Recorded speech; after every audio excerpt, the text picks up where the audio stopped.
Students, आज का हमारा टॉपिक है मौलिक अधिकार तथा कर्तव्य, फंडामेंटल राइट्स एंड ड्यूटीज़।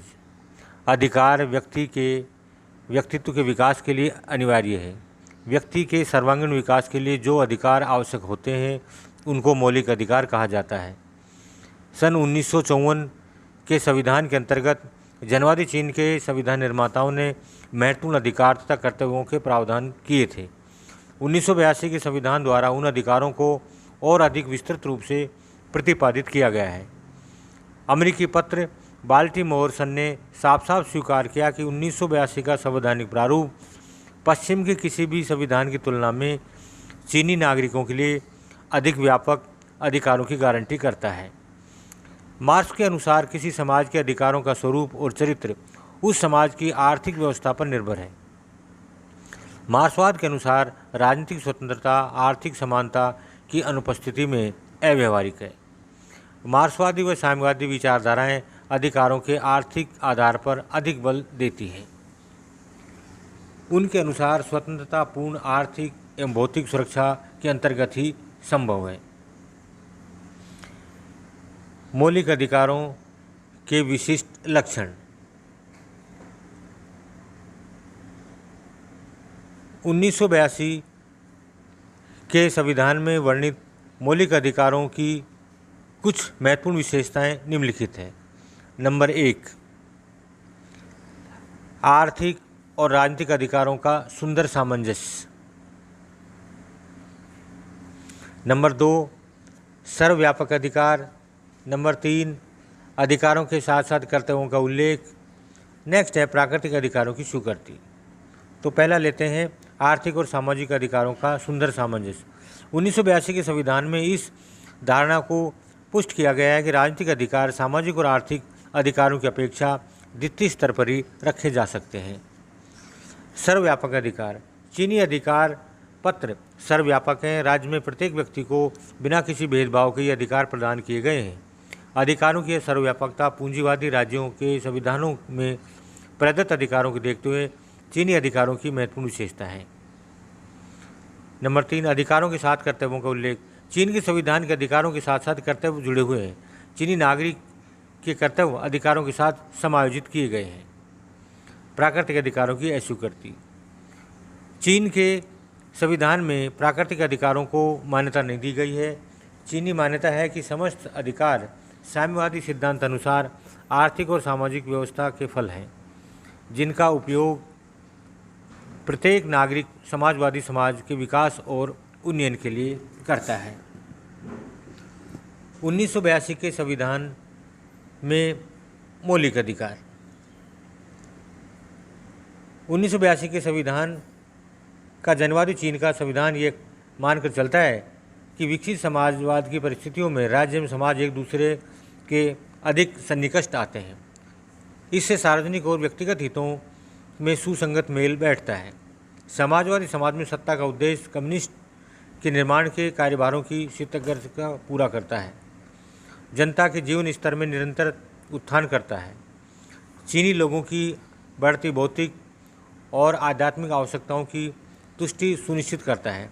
इस प्रकार राज्य सभी मानव अधिकारों की व्यक्ति के मुक्त चौमुखी विकास की गारंटी प्रदान करता है।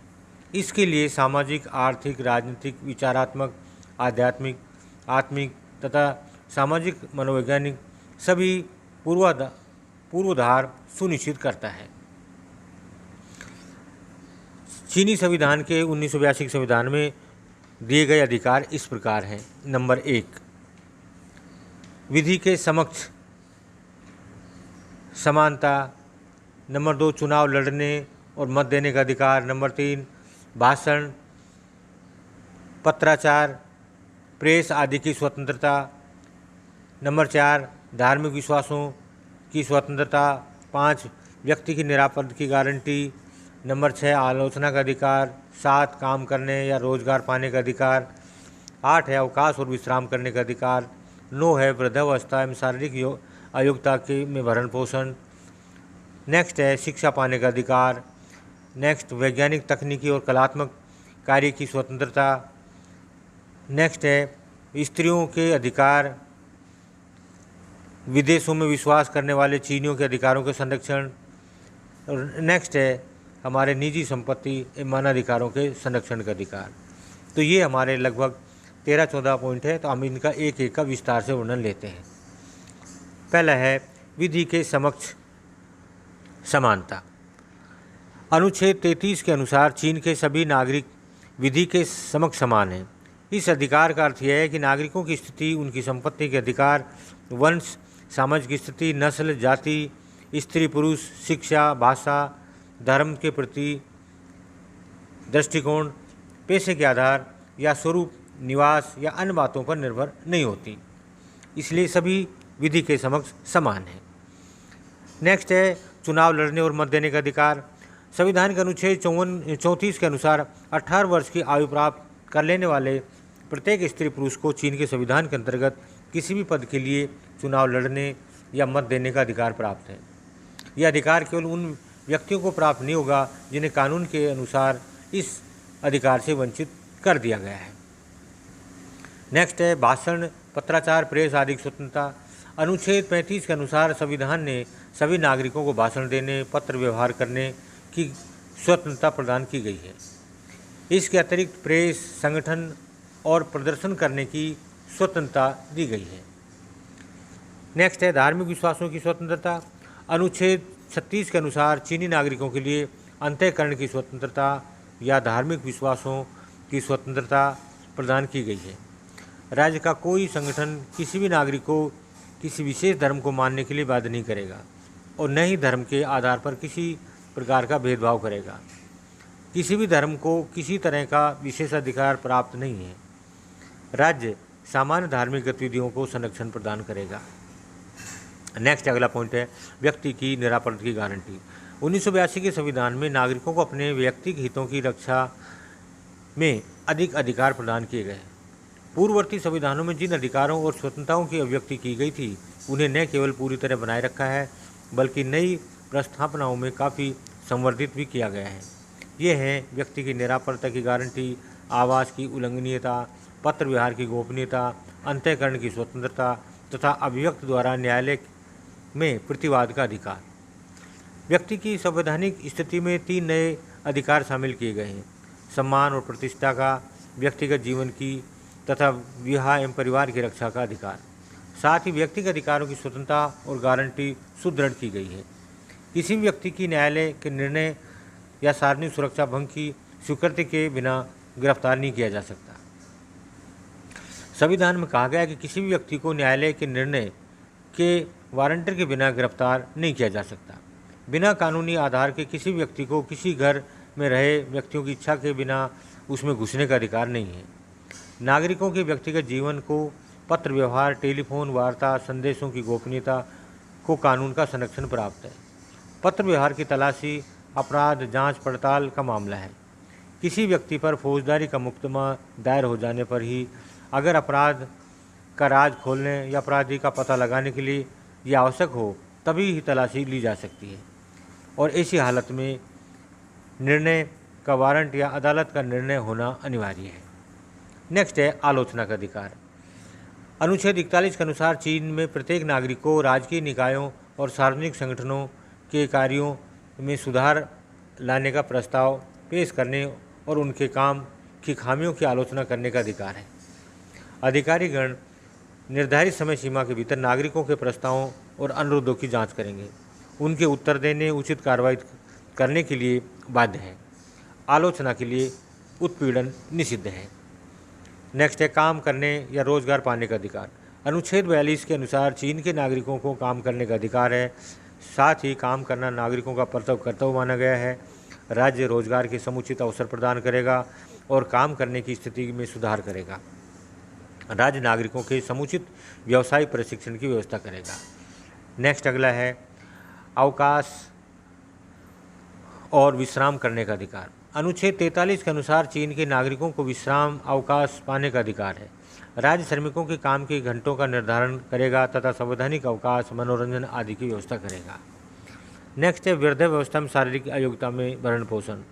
अनुच्छेद 45 के अनुसार प्रत्येक नागरिक को अधिकार है कि वे वृद्धावस्था, बीमारी, अपाहिज होने की स्थिति में अर्थात काम करने के लिए अयोग्य हो जाने की दशा में राज्य से निर्वाह व्यय प्राप्त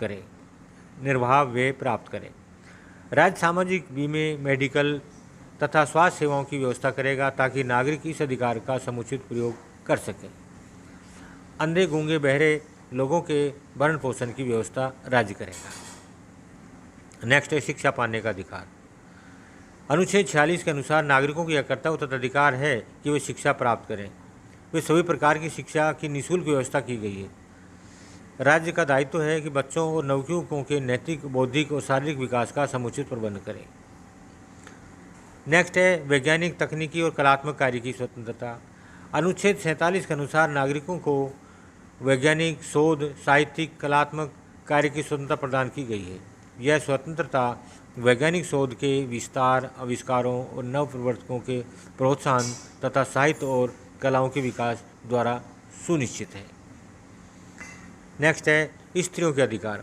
अनुच्छेद 48 के अनुसार स्त्रियों को आर्थिक, राजनीतिक, प्रशासनिक, सांस्कृतिक जीवन के अन्य समस्त क्षेत्रों में पुरुषों के समान अधिकार प्राप्त है। ये पूर्ण रूप से व स्वतंत्र रूप से सभी क्षेत्रों में भाग ले सकती हैं। पुरुषों के समान ही ये काम करने, शिक्षा पाने की अधिकारिणी है। अनुच्छेद 49 के अनुसार वैवाहिक जीवन, परिवार, मातृत्व, शिशुओं के राज्य द्वारा संरक्षण का प्रावधान है। वैवाहिक स्वतंत्रता के अधिकार के उल्लंघन की मनाही है। स्त्रियों और शिशुओं के साथ दुर्व्यवहार की भी मनाही है। नेक्स्ट है विदेशों में निवास करने वाले चीनियों के अधिकारों की संरक्षण। अनुच्छेद 50 के अनुसार चीन का जनवादी गणराज्य विदेशों में निवास करने वाले चीनियों के हितों का संरक्षण करता है तथा विदेशों से लौटने वाले चीनियों के कानूनी अधिकारों की गारंटी देता है। नेक्स्ट है निजी संपत्ति तथा मानव अधिकारों के संरक्षण का अधिकार। 14 मार्च 2004 को संविधान में संशोधन द्वारा निजी संपत्ति और मानव अधिकारों के संरक्षण संबंधी प्रावधान जोड़े गए हैं। नेक्स्ट है 1982 के संविधान में वर्णित मौलिक कर्तव्य।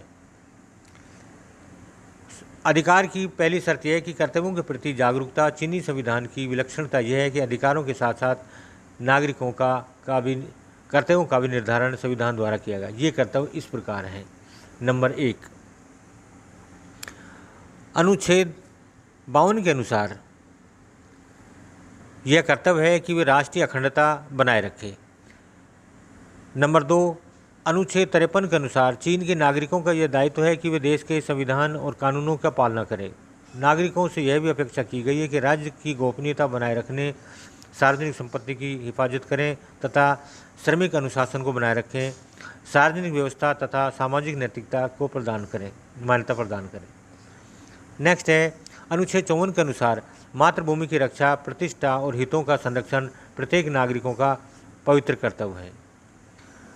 अनुच्छेद 55 के अनुसार नागरिक का कर्तव्य है कि मातृभूमि पर होने वाले आक्रमणों का प्रतिरोध करे, नागरिक प्रसन्नतापूर्वक सैनिक सेवा में सम्मिलित हों तथा राष्ट्र की प्रतिष्ठा में वृद्धि करें। नेक्स्ट है अनुच्छेद 56 के अनुसार चीन के प्रत्येक नागरिक का यह कर्तव्य है कि वह नियमानुसार करों का भुगतान करें। नेक्स्ट है अनुच्छेद 42 के अनुसार काम का अधिकार के साथ कर्तव्य भी है। नेक्स्ट अनुच्छेद 46 के अनुसार शिक्षा प्राप्त करना अधिकार होने के साथ साथ कर्तव्य भी है। अनुच्छेद 49 के अनुसार परिवार नियोजन को व्यवहार में लाने को पति पत्नी का कर्तव्य माना गया है। नेक्स्ट लेते हैं मौलिक अधिकारों का मूल्यांकन। नया संविधान पूर्व संविधानों की तुलना में अधिकारों और कर्तव्यों की दृष्टि से एक महत्वपूर्ण दस्तावेज है। रोजगार के अधिकार को विस्तृत किया गया है। नागरिकों को आलोचना करने का अधिकार प्रदान किया गया है। नए संविधान में मानव अधिकारों से संबंधित धाराओं को काफ़ी सुधारा गया है।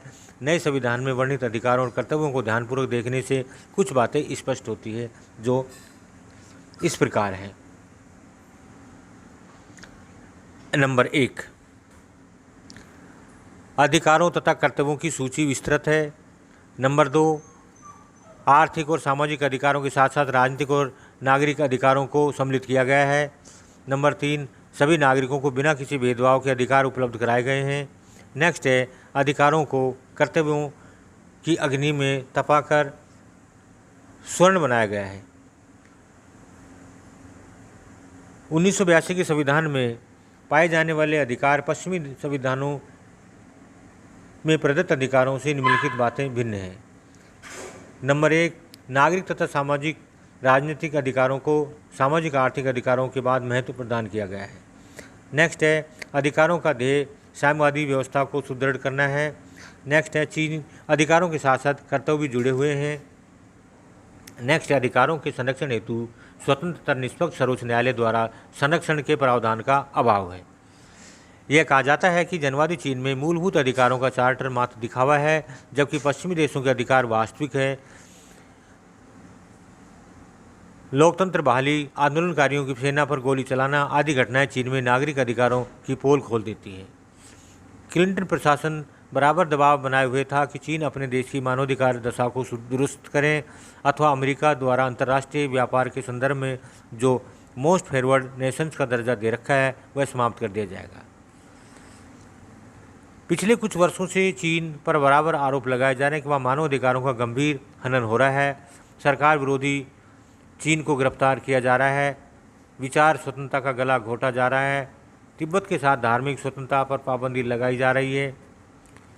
अतः आलोचकों का कहना है कि अधिकार कागजी अधिकार हैं। एक दलीय व्यवस्था तथा सर्वहारा वर्ग की तानाशाही के कारण इन अधिकारों का यथार्थ मूल्य कुछ भी नहीं है। यथार्थ में इन अधिकारों का क्रियान्वयन साम्यवादी दल की कृपा पर छोड़ दिया गया है। संवैधानिक उपचारों की कोई व्यवस्था उपलब्ध नहीं कराई गई। अतः आशा है कि आपका ये जो मौलिक अधिकारों का टॉपिक है ये आपको समझ में आ गया होगा। धन्यवाद।